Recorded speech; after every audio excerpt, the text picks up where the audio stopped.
Shalom, selamat pagi Bapak Ibu serta saudara yang dikasih oleh Tuhan.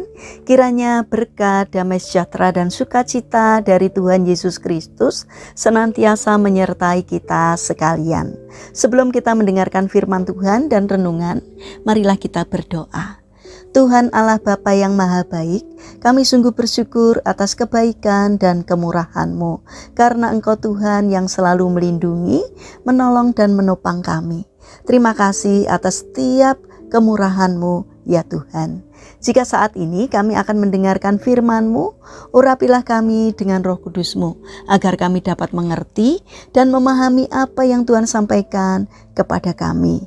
Bimbing kami agar karakter kami semakin hari semakin bertumbuh menjadi lebih baik, sehingga semakin berkenan di hati Tuhan. Terima kasih Tuhan, di dalam nama Tuhan Yesus Kristus kami berdoa. Amin. Bapak Ibu serta saudara yang terkasih, bacaan firman Tuhan saat ini diambil dari TB2, Kitab Amsal pasal 18 ayat 24. Demikianlah sabda Tuhan. Ada teman yang mendatangkan celaka, tetapi ada sahabat yang lebih karib daripada seorang saudara. Tema renungan saat ini adalah berhikmat dalam berkawan. Bapak Ibu serta saudara yang dikasih oleh Tuhan, Adoniram Judson adalah seorang tokoh yang berperan dalam pembentukan The American Board of Commissioner for Foreign Mission atau Badan Komisi Lembaga Amerika Serikat untuk misi luar negeri. Sebelum terjun dalam pelayanan, pria yang merupakan anak seorang rohaniawan gereja kongregasional di Boston ini, hidupnya pernah tersesat sekian lama karena sebuah persahabatan. Pada saat kuliah, Adoniram bersahabat dengan Yakub Ernest, seorang ateis. Persahabatan ini membuat Yakub mempengaruhi hidup Adoniram, sehingga pria kelahiran Malden ini pun meninggalkan kekristenannya.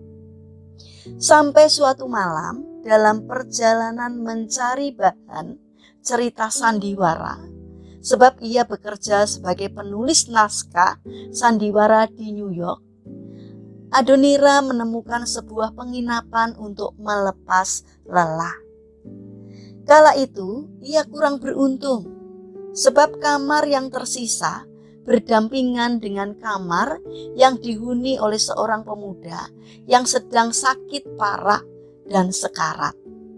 Rintihan dan erangan ketakutan menghadapi kematian terdengar sepanjang malam.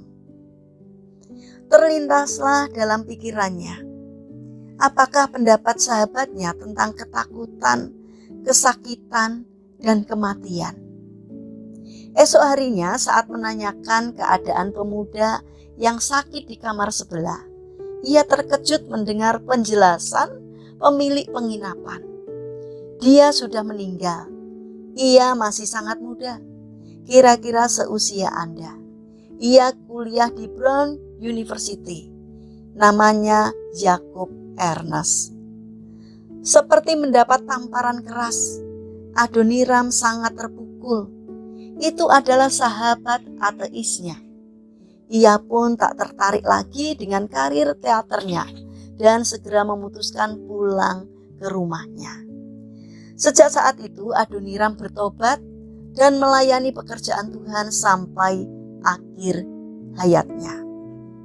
Bapak Ibu serta saudara yang terkasih, dengan siapakah kita bergaul? Bagaimana lingkungan kita untuk bersosialisasi? Dan apakah peran kita? Bergaul dan membangun hubungan persahabatan sangatlah penting. Tapi tetap harus waspada dan bijaksana.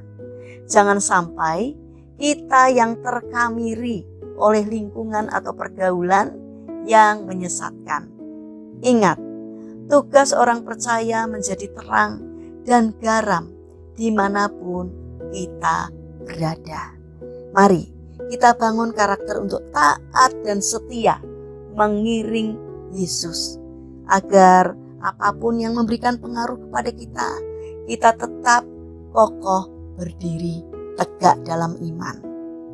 Mari kita berdoa.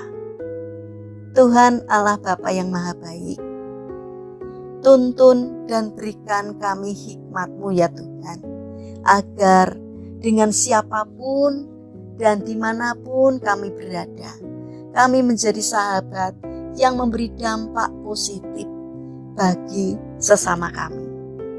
Bapa yang Maha Kasih, kami mendoakan bagi mereka yang mengalami kesulitan dalam hidupnya, kiranya Tuhan berkenan hadir untuk menolong mereka.